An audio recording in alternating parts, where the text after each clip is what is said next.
Item Number: SCP-513. Object Class: Euclid. Special Containment Procedures: SCP-513 is to be suspended in a 1 cubic meter block of gelatin and contained within a soundproofed, climate-controlled cell. The gelatin must be inspected daily for any degradation or loss of integrity. An emergency inspection will be carried out immediately following any earthquake, explosion, or sonic event grade 2 or higher.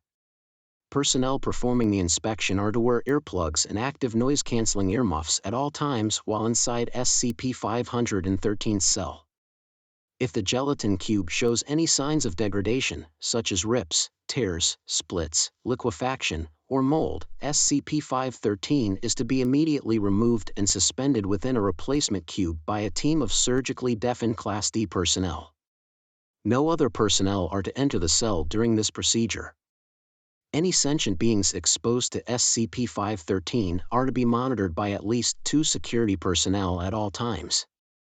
Under absolutely no circumstances may exposure victims be administered sedatives or allowed to fall unconscious.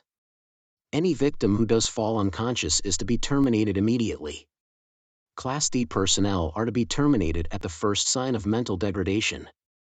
All other exposure victims may be terminated at their request. If possible, SCP-513-1 is to be apprehended on site. Description: Physically, SCP-513 is an unremarkable, rusty cowbell. No marks or engravings are visible on its surface due to the large amount of corrosion. Attempts to remove the rust chemically or mechanically have had no success. SCP-513 was recovered by Agent while carrying out Containment Re-establishment Procedure MU at site. SCP-513's clapper was firmly held in place by several strips of duct tape. A single scrap of paper was found along with SCP-513, see Addendum. Any noise produced by SCP-513 immediately induces strong anxiety in all sentient beings who hear it, regardless of their previous mental status.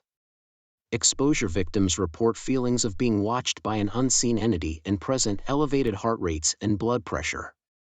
Roughly 1 hour after exposure victims begin to catch glimpses of SCP-513-1 when opening doors, walking past mirrors, turning their heads, or performing any other actions that result in a sudden change in visual perception.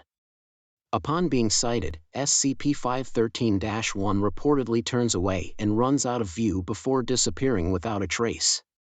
Questioning of bystanders indicates that SCP-513-1 is invisible to those who have not been exposed to SCP-513. Sightings of SCP-513-1 reoccur every 14 to 237 minutes.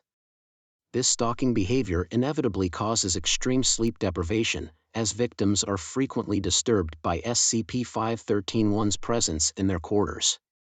Victims able to fall asleep before SCP-513-1's appearance report being physically assaulted by it. Upon the victim's awakening, SCP-513-1 flees as usual, see Experiment Log 513. This sleep deprivation, along with the mental stress caused by SCP-513-1's behavior, invariably induces paranoia, aggression, hypervigilance, and depression. All test cases but one have ended with the test subject's suicide. Descriptions of SCP-513-1's appearance are largely unreliable. Test subjects are unable to provide complete accounts of sightings due to their exhaustion, degraded mental health, and disruptive hypervigilance. However, all interrogations thus far indicate that SCP-513-1 is a tall, emaciated humanoid with abnormally large hands. Addendum: text recovered from site. You've seen it. Now he can hear you. You've touched it. Now he can see you. Never ring it. If you hear it, he can touch you. If you guys want to see another SCP, please comment down whatever anomaly you want me to talk about.